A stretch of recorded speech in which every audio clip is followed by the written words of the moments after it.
Hello, Days of Our Lives fans. It is finally Friday, May the 2nd, and it is a beautiful day.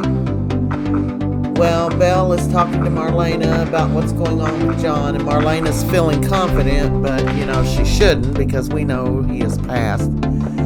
They're talking about Johnny, and Marlena asks her how she really feels about EJ, and because Sammy had called her, and she told her, yes, she loved him. And she just wanted to be there for him when she found out he had been shot. And she said she was proud of her for cat fur to make kitten breeches.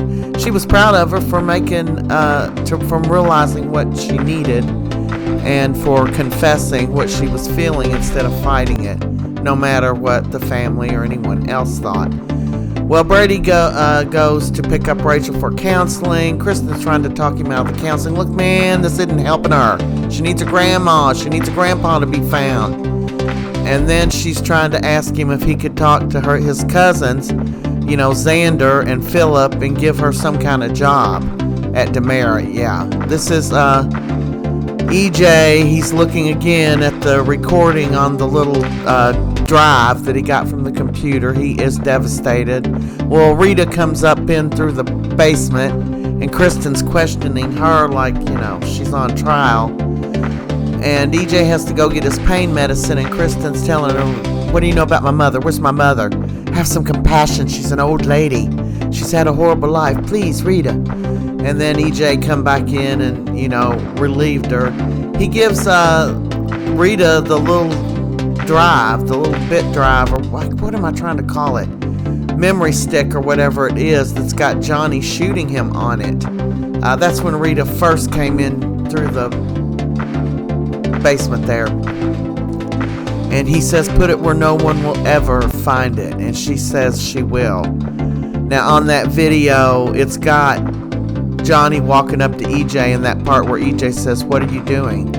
They're making us think it's Johnny. I've always thought it was Johnny, but, they could flip that at the last minute.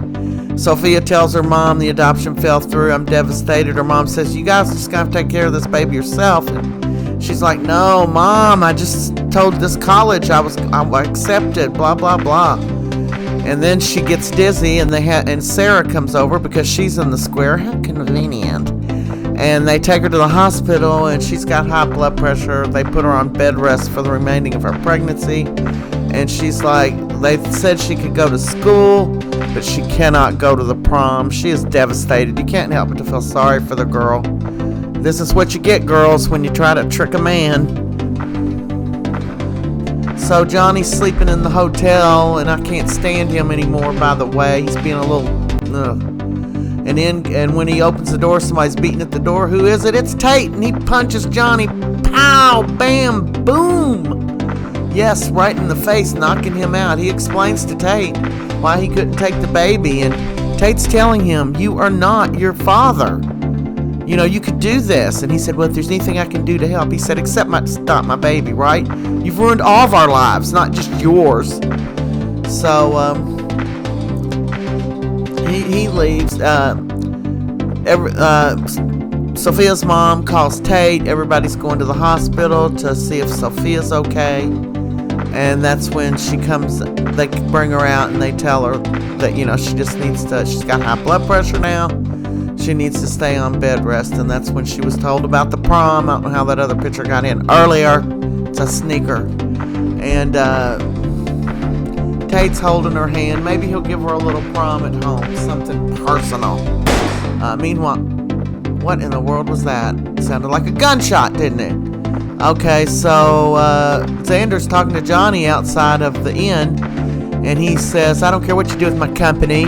You can burn it down with my dad in it. I hate him. And he's like, hey, why don't you come to work for me? So Johnny may go to work for Xander and Philip at Kariakis. Demerit. Johnny is not a Demerit. Get rid of him. Just get rid of him, man. He's of no use to anyone. Suck it up, Johnny. You don't have to ruin everybody's life. God, your mom got over it. Belle comes to visit EJ, and he's telling her that, someone had planted a camera and he can't find the disc. And this is him when he's getting the disc out, and that's Johnny behind him with the gun, and he turns his head and said, what are you doing? And that's the last thing we hear him say before he gets shot. So it looks like Johnny Boy shot him, but did he really? We don't know. That's a wrap. Thanks for watching. Please subscribe and share.